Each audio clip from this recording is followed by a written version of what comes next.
Blood in the snow.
Guys, you guys just saw me play solo the start of Platinum Survival, and this is the build that I am gonna show off this video. This is the gear and this is the techniques. I used the Wrath of Sarugami to get the 3 perfect parry counterattacks, which pair really well with the healing strike, because the low health enemies in Platinum and Nightmare, you could kill them with the 3 perfect parry counterattacks because they're at the Sarigami and get that 50 health. That is your main source of health pretty much. So on this I have perfect parry window and ultimate damage. Perfect parry to get more parries and ultimate to get it easier, and ultimate just because you will be using your ultimate a lot in this using this build. Then intimidating counter to just because you will be parrying a lot, and perfect parry counter attack. So every time you parry, you get 3 counter parry attacks. So you have almost a guaranteed chance to do this. 50% chance to also deal damage nearby folks. It isn't that much damage, but it is a bit of damage, and you will be doing this very constantly, so it does do a slight amount of damage, which is not too bad. Weather flame just to get some unblockable attacks. You guys could switch out intimidating counter for moon stance if you guys know how to do the moon master cancel, but I have tested it out, and moon master cancel does not activate the raging flame, which I have done this build, or the explosive blade if you guys want to switch to that. The stance is surging strikes, which is yeah, that's what I use to activate the raging flame. But yeah, if you guys want to, you guys could still switch to the moon master. But moon master cancel, he's a moon master cancel by using moon stance under, but I just don't think that's worth it. For the ranged gear piece, I have the weightless spirit. A lot of people do not use the legendary bow and arrow on the samurai, and even if they do, it's not a bow and arrow, it's forbidden medicine. I have this because this will be your main source of resolve gain, so that's why I have ranged resolve gain and reload speed, just because so you could shoot faster and get more resolve. The weightless spirit is not meant for damage, it's meant for resolve gain, so yeah, that's why I have reload speed and no damage on this. Headshot refund, so you get your ammo back, don't have to keep getting ammo. Helmet piercing ammo, so you could get the headshots, get your headshot refund, and get more resolve for hitting headshots. You guys could switch to shield piercing ammo if you guys think that's better, but I just think helmet piercing is better. On the charm gear, I use the samurai charm. I don't think you need to use the samurai charm. I think you could use whatever charm. I'm pretty sure every charm has that. Let me check real quick. Does it have leeching parry? Yep, it does. So you guys could really use any charm, but I'm using samurai charm because why not? So perfect parry window because it is a parry build, and counter damage also because it's a parry build, and you will be doing a lot of counter attacks, perfect parry counter attacks, and increasing the damage of that is pretty important. Leeching parry, you will get a small amount of health and fills your resolve faster, and health increase because you will get health from this, and you'll get health from your healing strike over here, and you don't want to lose as much health. You want to carry all the health you can get. This is the gear I use, just because it does give a lot of resolve. If you put a sticky bomb near a few enemies, it'll do a lot of damage, and it'll give you a lot of resolve. So I use that. If you guys want to, you guys can switch to the dirt throw, get more perfect parry window, but I just don't think that's worth it. I think 24% is enough, and 36% of perfect parry window is just overkill, and you don't need it, and it's a waste. But yeah, if you guys want to, you guys can switch to that. You need cooldown reduction on kill just because it's a lot of cooldown reduction for just killing.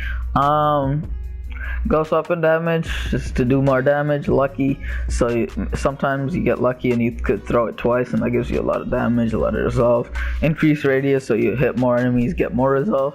Smoke bomb, as you saw in the gameplay, what I use the smoke bomb for is I put the smoke bomb down and then use the weightless spirit to get a bunch of headshots, get my ultimate up.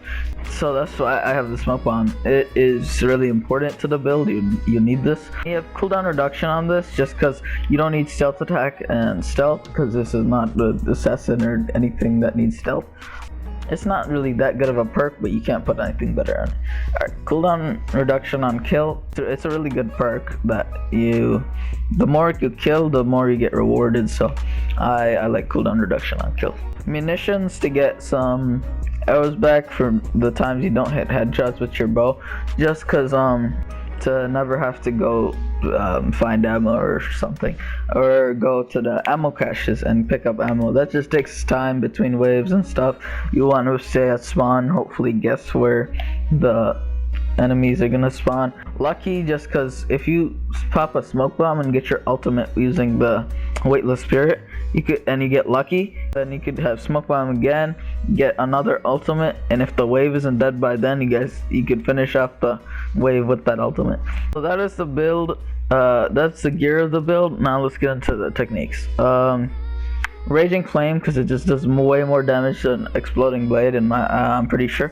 Like, in my opinion, the way I use Raging Flame, it's just much better than Exploding Blade. But your guys' personal choice. Raging Flame does have a 14-second extra cooldown, 14-second cooldown. Legendary weapon, just because you need the weightless spirit. Killing an enemy with the perfect card, that's the base of the weapon. I picked the legendary over this because it's just better than the weightless spirit is better than all of this. Perfect parry, this is the main way to restore your health. You guys could use Hachiman's Rage if you guys want. I just think Hachiman's Frenzy is better. It does do less damage. 2 extra strikes, that's 500% damage, and 300% per 2 strikes, that's 600% damage. So it does do a bit less damage, but I just think it's worth it because it hits multiple enemies. And yeah, so yeah, that's the build, guys. You guys could customize it to you guys' liking, but yeah, I'll see you guys in the next video. See ya.